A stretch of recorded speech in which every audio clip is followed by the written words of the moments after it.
Assalamualaikum warahmatullahi wabarakatuh.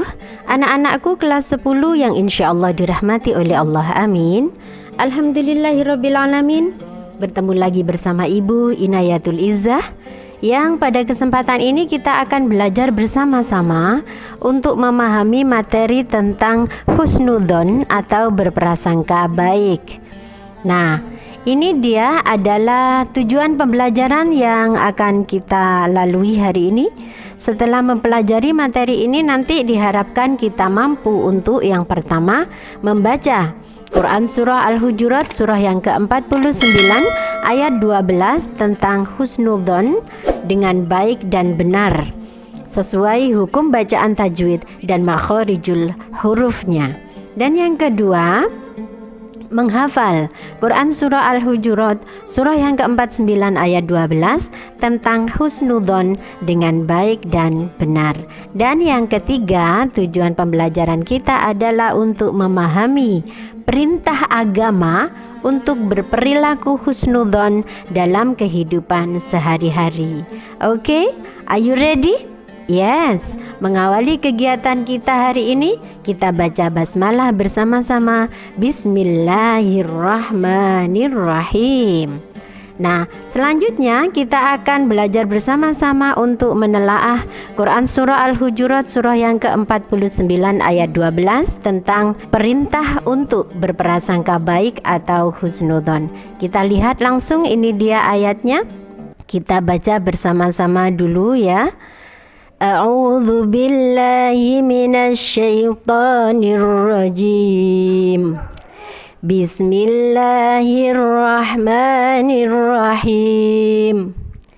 Ya ayyuhalladzina amanu ijtanibu katsiran minadh-dhann inna ba'dadh-dhanni ithmun wa la tajassasu wa la yaghtab ba'dukum ba'dha ayuhibbu ahadukum an ya'kula lahma akhihi maytan fakarihtumuh wattaqullah innallaha tawwabur rahim. Sadaqallahul azim. Sadaqallahul azim. Barakallahu lana wa lakum fil Qur'anil aziz. Amin. Artinya, ya ayyuhalladzina amanu, hai orang-orang yang beriman, ijtanibu jauhilah katsiran minadh-dhann, kebanyakan dari prasangka. Inna ba'dadh-dhanni, sesungguhnya sebagian prasangka itu ithmun adalah dosa. Wala tajassasu, dan janganlah kamu mencari-cari kesalahan orang lain. Wala yaghtab ba'dukum ba'dha, dan janganlah sebagian kamu menggunjing sebagian yang lain. Ayuhibbu ahadukum, sukakah salah seorang di antara kamu ayyakula lahma akhihi maitan, memakan daging saudaranya yang sudah mati? Fakarihtumuh, maka tentulah kamu merasa jijik kepadanya. Wattaqullaha, dan bertakwalah kepada Allah. Innallaha tawwabur rahim, sesungguhnya Allah Maha penerima taubat lagi Maha penyayang. Quran Surah Al-Hujurat ayat 12. Nah, demikian tadi adalah bunyi bacaan Quran Surah Al-Hujurat ayat 12. Selanjutnya kita akan mempreteli hukum bacaan tajwid yang ada pada ayat ini. Yang pertama, ya ayyuha, ini adalah hukum bacaannya mad jaiz munfasil. Apabila ada mad bertemu dengan hamzah pada ayat berikutnya, itu disebut mad jaiz munfasil. Dibaca 2,5 alif atau 5 harokat. Jadi agak panjang ya, 5 ketukan. Ya ayyuha gitu. Kemudian yang kedua di lafadz alladzina, ini adalah bacaan idgham samsiyah. Ada lam ta'rif atau alif lam bertemu dengan lam, maka harus dimasukkan dulu idgham ya. Idgham syamsiyah alladzina. Yang ketiga di lafadz amanu, a ini panjang, mat itu adalah panjang dan namanya adalah mad badal. Kenapa disebut mad badal? Karena awalnya berasal dari kata a'manu, ya, hamzah berharokat bertemu hamzah mati. A'manu kemudian diganti dengan bacaan mat atau panjang menjadi amanu. Nah, ini satu alif atau dua harokat, dua ketukan, sama dengan mad tabi'i. Namanya mad badal, menggantikan hamzah yang berharokat tadi bertemu dengan hamzah yang sukun yang mati, digantikan dengan bacaan mat. Amanu. Kemudian lafadz ijtanibu, ini ada jim mati, jim berharokat sukun, ini dibacanya adalah qalqalah sughra, dimentalkan, ya. Ada 5 hurufnya tergabung dalam lafadz qatbu jadin, atau biasanya anak-anak menyingkatnya dengan lafadz baju di toko, ya. Apabila ada 5 huruf ini, baju di toko berharokat sukun, maka harus dibaca mental. Kemudian ada lafadz katsiron, ada ya sukun jatuh setelah kasroh, maka ini dibacanya panjangnya satu alif atau dua harokat, dua ketukan, ya. Mat tabi'i, mat asli, katsiron, katsiron. Kemudian katsiron selanjutnya ada tanwin bertemu dengan mim di lafadz katsirommi. Ini adalah idgham bihuna. Idgham itu dimasukkan dulu. Apabila ada nun mati atau tanwin bertemu dengan mim atau salah satu huruf yanmu, ya nun mim wawu, maka harus dimasukkan dulu sambil berdengung bihuna. Namanya idgham bihuna. Jadi bacanya katsirommi, katsirommi, masuk dulu. Kemudian lafadz adzon, ini adalah hukum bacaannya idgham syamsiah. Ada lam ta'rif atau alif lam bertemu dengan dha, ya, sehingga dimasukkan dulu adzon, bukan dibaca al-dzon. Alnya tidak terbaca karena harus idgham, dimasukkan langsung adzon. Nah, ada nun tasdid selanjutnya di belakangnya. Ini sama dengan di lafadz yang inna di nomor 8, ya. Nun tasdid itu adalah bacaan gunnah.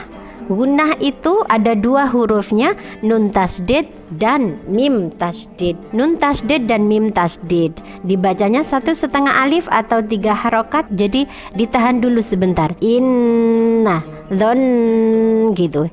In, 3 ketukan. Kemudian ini ada lafadz itsmu wala. Tanwin bertemu dengan wawu, sama dengan tanwin bertemu dengan mim tadi, ya. Idgham bigunnah hurufnya ada 4, ya nun mim wawu tergabung dalam lafadz yanmu. Ini apabila ada tanwin bertemu dengan salah satu huruf ini harus dimasukkan sambil berdengung, idgham bigunnah, ismu wala, gitu. Nah, ini tadi adalah hukum bacaan tajwid yang ada di dalam ayat ini. Kemudian selanjutnya kita bedah adalah mufradatnya atau maknanya. Coba kita lihat sebentar. Ya ayyuha artinya hai, alladzina orang-orang, amanu yang beriman, ijtanibu jauhilah, katsiran min sebagian besar dari, dzon adzon prasangka. Inna sesungguhnya, ba'dadh-dhanni sebagian dari prasangka, itsmun dosa. Wala tajassasu dan janganlah kamu mencari-cari kesalahan. Wala yaghtab dan jangan berghibah, ba'dukum ba'dah sebagian atas sebagian yang lain. Ayuhibbu apakah suka, ahadukum salah satu di antara kamu, ayyakula memakan, lahma akhihi daging saudaranya, maitan yang telah mati, fakarihtumuh maka tentu kamu merasa jijik. Nah, ini adalah makna mufradatnya. Kemudian asbabun nuzulnya kita bedah juga. Asbabun nuzul adalah sebab turunnya ayat ini. Kenapa ayat ini turun? Diriwayatkan dari Ibnu Mundzir yang bersumber dari Ibnu Jurayj bahwa ayat ini turun berkenaan dengan sahabat Salman Al-Farisi yang bila selesai makan suka tidur sambil mendengkur. Kemudian Pada waktu itu ada orang yang menggunjing perbuatannya, maka kemudian turunlah ayat ini. Artinya kita tidak boleh menggunjing perbuatan saudara kita, begitu, mengerasani ya, sanrasan begitu, membicarakan orang lain di belakangnya, itu tidak boleh. Oke? Dilarang. Dilarang untuk mengumpat dan menceritakan aib orang lain. Nah, ini ada hadis tentang larangan untuk suudzon. Anil a'raji qala Abu Hurairah ya'thuru 'anin Nabi sallallahu alaihi wasallam qala iyyakum wadhanna fa innal dhanna akdzabul hadits. Dari Al-A'raj ia berkata, Abu Hurairah berkata, satu warisan dari Kanjeng Nabi, beliau bersabda, jauhilah oleh kalian berprasangka, iyyakum wadhanna fa inna dhanna akdzabul hadits, sebab prasangka itu adalah ungkapan yang paling dusta. Wala tajassasu, dan janganlah kalian mencari aib orang lain. Wala tabawadu wa kunu ikhwanan, dan jangan pula saling menebar kebencian. Wa kunu ikhwanan, dan jadilah kalian orang-orang yang bersaudara. Rawahul Bukhari, hadis ini diriwayatkan oleh Imam Bukhari. Nah, yang pertama, isi kandungan ayat ini adalah tentang larangan berprasangka buruk atau suudzon. Kita harus selalu berprasangka yang baik. Kemudian ada yang kedua, larangan mencari-cari kesalahan orang lain atau disebutnya tajassus. Dan yang ketiga, larangan menggunjing atau ghibah, mengerasani orang lain, membicarakan aib orang lain dilarang dalam Islam. Jadi ada 3 larangan di sini ya. Nah, kemudian yang terakhir adalah penegasan bahwa Allah itu Maha Penerima Taubat. Begitu.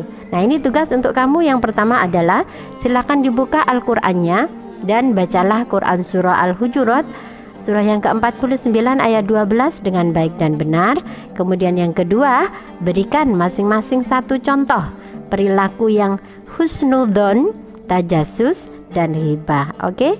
Terima kasih semuanya. Ini daftar pustaka yang bisa kita pakai atau boleh mengambil dari sumber manapun asal disebut jelas ya. Kemudian terima kasih, syukran katsir, akhirul kalam. Assalamualaikum warahmatullahi wabarakatuh.